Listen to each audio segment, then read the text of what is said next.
ওং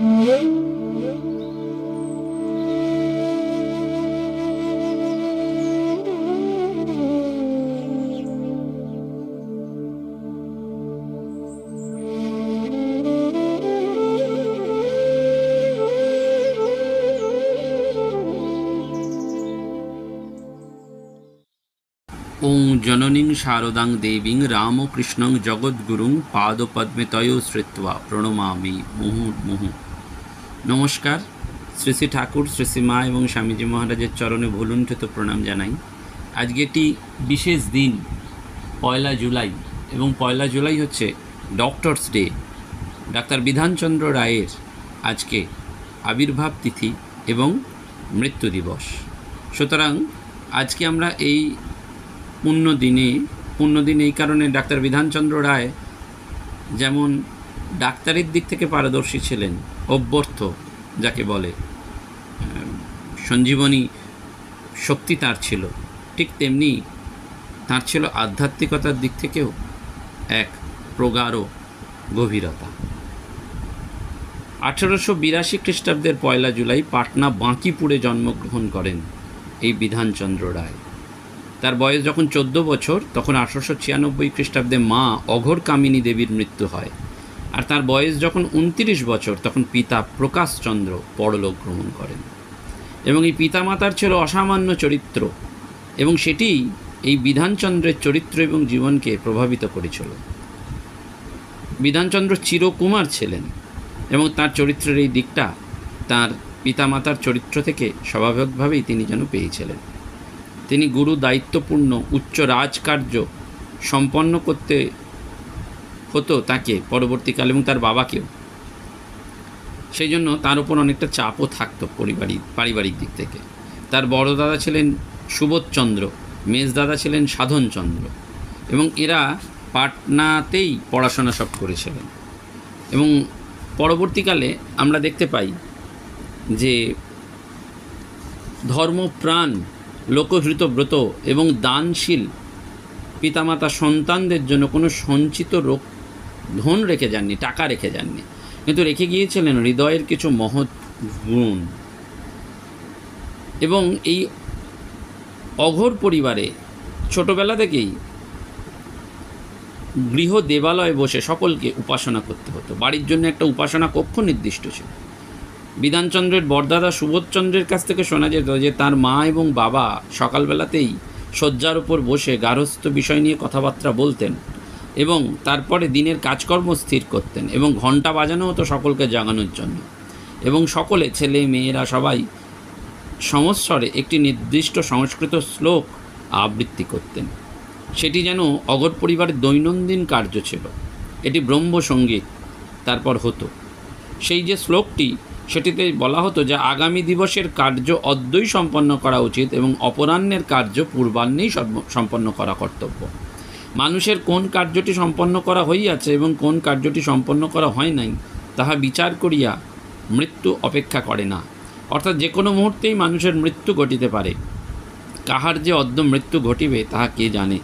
সুতরাং যৌবনেই মানুষের ধর্মশীল হওয়া বিধেয়, যেহেতু মানব জীবন অনিত্য। এই যে যৌবনেই। এবং পরবর্তীকালে জানা যেত যে সুবোধচন্দ্র এবং বিধানচন্দ্র দুই ভাইয়ের শেষ পর্যন্তই এই শ্লোক মুখস্থ ছিল। এবং এই অঘোর পরিবারে সমস্ত বালক বালিকাদের শ্লোক বা স্তোত্র মুখস্থ করতে করতে তাদের মর্মটাও বুঝিয়ে দেয়া হতো। জীবনের বিভিন্ন ক্ষেত্রে বিধানচন্দ্র এই যে সুখ্যাতি লাভ করেছিলেন, তার কারণ হচ্ছে ওই নীতির অনুসরণ।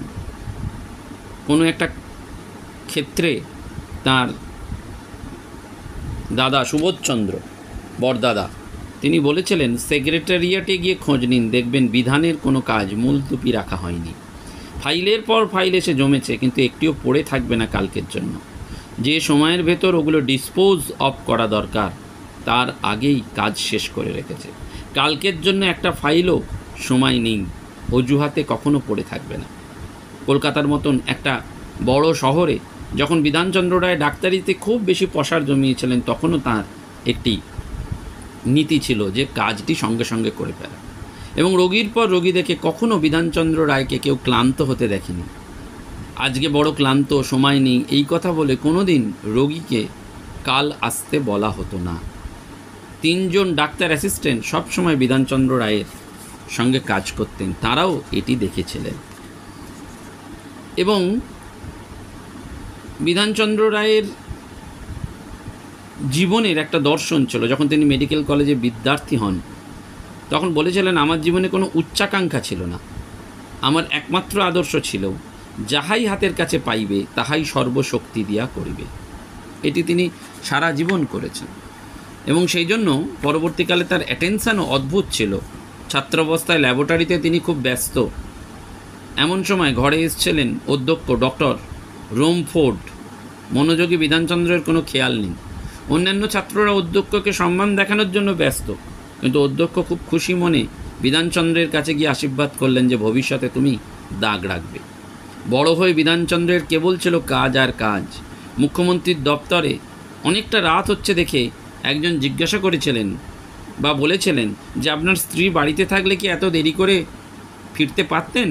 তখন হাসি মুখে বিধানচন্দ্র পরিষ্কার উত্তর দিয়েছিলেন, কাজের সঙ্গে আমার বিয়ে হয়েছে যে।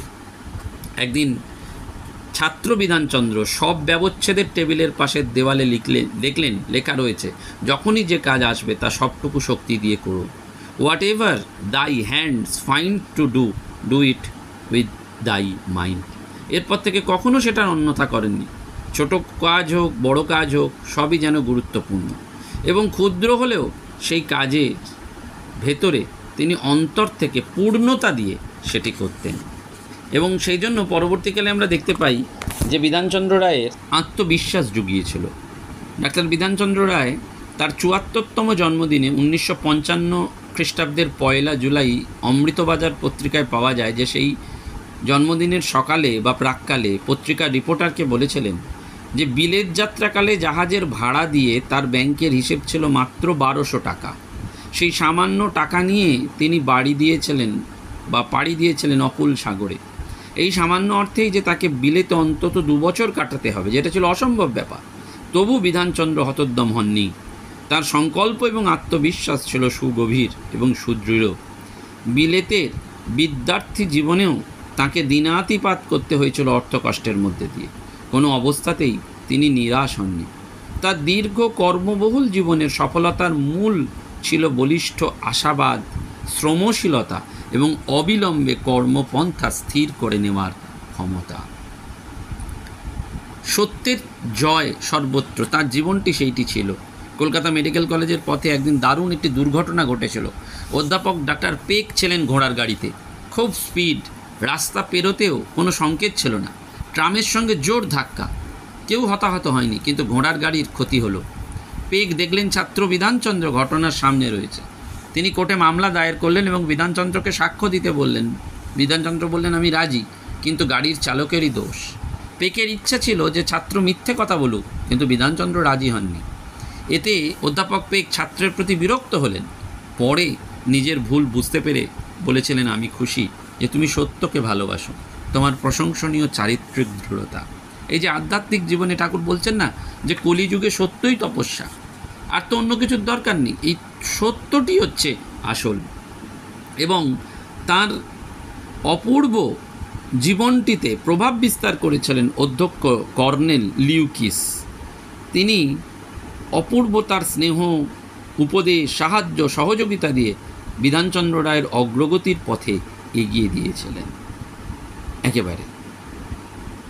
এবং সেই সময় থেকেই এই কর্নেল লিউকিসের প্রসঙ্গে পরবর্তীকালে বিধানচন্দ্র রায় বলেছিলেন যে তিনি ছিলেন আমার জীবনের চালক, প্রেরণাদাতা।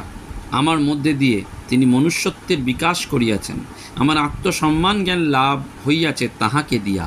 আমার ভিতরে সুপ্ত শক্তিগুলিকে তিনি সজাগ করিয়া দিয়াছেন এবং স্বদেশ হিতার্থে সেবাব্রত গ্রহণে তিনি আমাকে দীক্ষিত করেছেন। বিধানচন্দ্র রায় আজকে এত বড় ডাক্তার, ধন্বন্তরী ডাক্তার যাকে বলা হয়, তাকে কিন্তু কর্নেল লিউকিস আদর্শ চিকিৎসকের নীতি বলেছিলেন চিকিৎসকের চাই এমন অন্তঃকরণ যেটা কখনো কঠিন হবে না, চাই এমন প্রকৃতি যেটা কখনো ক্লান্ত হবে না, চাই এমন স্পর্শ যা কখনো ব্যথা দেবে না। A heart that never hardens, a temper that never tires, a touch that never hertz.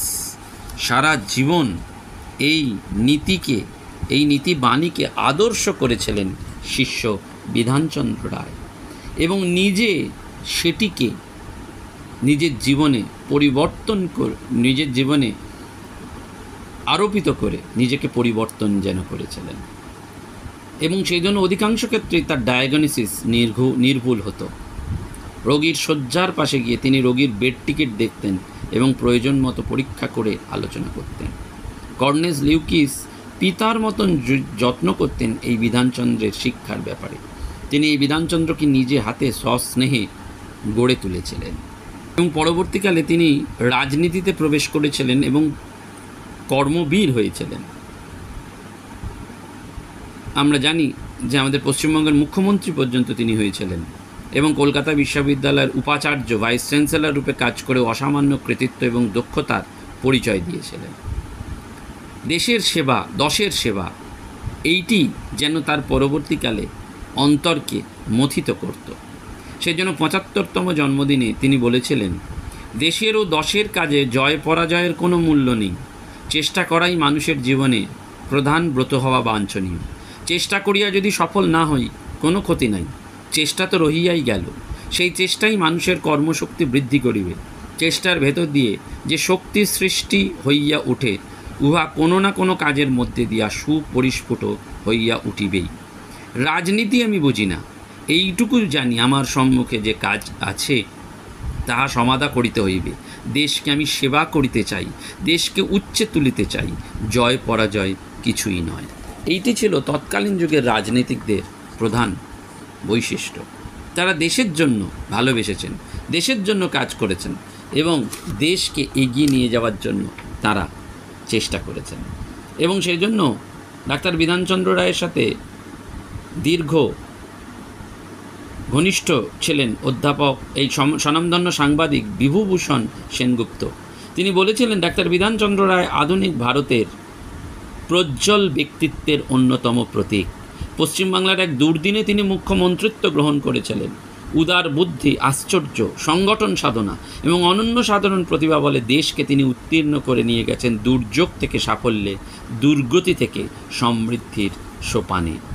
Doctor রায়ের কর্মব্যস্ত জীবন সম্পর্কে সেই প্রবীণ সাংবাদিক জানিয়েছেন, সকাল ৮টায় তিনি সেক্রেটারিয়েটে যান, রাত্রি ৭টা পর্যন্ত সমানে চলত কাজের চক্র। অসুস্থতার জন্য মধ্যাহ্ন ভোজনের পর সামান্য সময় বিশ্রাম করতে বাধ্য হয়েছেন, কিন্তু কাজের মধ্যেই আনন্দ তার জীবনের বিশেষত্ব। নানান মানুষ আসেন তার সঙ্গে দেখা করতেন, নানা স্থান থেকে আসেন, দেশের নানান রকম লোক নানান রকম আবেদন নিয়ে। সব কিছুর ব্যবস্থা করতে হতো। বৈদেশিক সরকারি কর্মচারী আসেন, অন্য প্রদেশের নেতা রাজকর্মচারীরা তার সাক্ষাৎ প্রার্থনা করেন। এই অল্প সময় স্বল্পকালের মধ্যেই সকলের সঙ্গে দেখা করতে হয়, তাদের সকলকেই সন্তুষ্ট করতে হয়। লোকে বলে সেক্রেটারিয়েটে নাকি ফিতে বাঁধা কাজের চক্র, এ ফাইল থেকে ও ফাইলে চায়, এ দপ্তর থেকে ও দপ্তরে ঘরে কাজের নির্দেশ। বিধানচন্দ্র এই ফিতে বাঁধা ফাইল চক্র থেকে সরকারি কর্মচালনাকে মুক্ত করতে চেয়েছিলেন। অনেক সময় দ্রুত কর্মচালনার জন্য তার আদেশ এবং নির্দেশ দিতেন, অর্ডার যথাযথ ফাইলভুক্ত হয়ে পরে আসত এবং সেই জন্য আদর্শ হয়ে গিয়েছিলেন। He has made secretariat his home. কাজের বর্ণনা সেই জন্য তিনি দিচ্ছেন, দিন রাত কাজের মধ্যে ডুবে যেতেন, কেউ পারতেন না এটি। এবং বলা হতো সেই জন্য অমৃতবাজার পত্রিকায় যে অসম্ভব কর্ম অনুরাগ। He does not go by normal routine, nevertheless the time of the arrival of chief minister. এত উত্তঙ্গ শিখরে থাকা মানুষটির মানুষ বিধানচন্দ্রের কথা আমরা পাই, বিধানচন্দ্রকে আমরা পাই। বিলেত থেকে শিক্ষা শেষ করে কলকাতায় ফিরে এসেছিলেন তিনি এবং তার জ্যেষ্ঠ ভাই সুবোধচন্দ্র রায়ের সঙ্গে তার ল্যান্সডাউনের রোডের বাড়িতে বাস করছেন। একদিন রাত্রে দ্বিপ্রহরের পর তার দাদা দেখতে পেলেন যে বিধানচন্দ্র ঘরে নেই। অত রাত্রে সে কোথায় গেল ভেবে তিনি চিন্তিত হলেন এবং তার জন্য অপেক্ষা করতে লাগলেন। শেষ রাত্রে বিধানচন্দ্র ফিরে এলে দাদার প্রশ্নের উত্তরে বললেন যে প্রিস্কুল স্ট্রিটে একটা রোগীর বাড়িতে গিয়েছিলেন প্রেসক্রিপশানে একটা ওষুধের মাত্রা ঠিকমতো দিয়েছেন কিনা সেটা দেখতে। ওষুধের মাত্রা খুব কম না হলে রোগীর ক্ষতি হওয়ার আশঙ্কা ছিল। রাত্রিতে ঘুম ভেঙে যাওয়ার পর হঠাৎ সে কথা বিধানচন্দ্রের মনে জাগাতে তিনি সঙ্গে সঙ্গে রোগীর বাড়ির দিকে গেলেন এবং দেখলেন যে কোনো ভুল ছিল না। 47-48 বছর পূর্বের কলকাতা শহর, ট্যাক্সি, রিক্সা কিছু ছিল না, কিন্তু অত রাত্রে ল্যান্সডাউন রোডের বাড়িতে সেই ভাড়াটে ঘোড়ার গাড়িও দুষ্প্রাপ্য ছিল। যাওয়া আসায় প্রায় 6 মাইল পথ তাকে হাঁটতে হয়েছিল। এই ঘটনা বিধানচন্দ্রের তীক্ষ্ণ কর্তব্যবোধের পরিচয় দেয়, শুধু নয়, দরদি অন্তঃকরণের পরিচয় দেয়। সেই জন্য কবিগুরু লিখেছিলেন, এনেছিলে সাথে করে মৃত্যুহীন পান, মরণে তাহাই তুমি করে গেলে দান। কার্যত ডাক্তার বিধানচন্দ্র রায় ছিলেন একজন যুবক, শক্তি, উদ্যম এবং যুবজর্জনিত উৎসাহে ভরপুর। কলকাতা, বাংলা এবং ভারতের সম্পর্কে তার নানান রকম স্বপ্ন ছিল এবং ভারত সরকার তাকে 1961 সালে ভারত রত্ন উপাধিতে ভূষিত করেন এবং তিনি শরীর ত্যাগ করেন 1962 সালের 1 জুলাই, 81তম জন্মদিবস। সেদিন তিনি বুঝতে পেরেছিলেন তার অন্তিমকাল আসন্ন, তাই কাতস্বরে বলেছিলেন, যোগেশ, তোমরা সবই তো করলে, কিন্তু রাখতে তো পারলে না, ঠান্ডা হয়ে গেল যে সব। বলতে বলতে তিনি চোখ বুজলেন, চিরনিদ্রা আর ভাঙল না। বেলা 12:03 তিনি মহাপ্রয়াণের উদ্দেশ্যে পাড়ি দিলেন। এবং এই মানুষটি এমন মহান ব্যক্তিত্ব, তার লোকান্তর ঘটেছিল। সত্যি সত্যি তিনি ছিলেন আধুনিক বাংলা এবং সমগ্র ভারতের এক দৃঢ় স্তম্ভস্বরূপ। আমরা আজকের দিনে তাকে সশ্রদ্ধ চিত্তে স্মরণ করি। নমস্কার, ধন্যবাদ। প্রাণারাম প্রাণারাম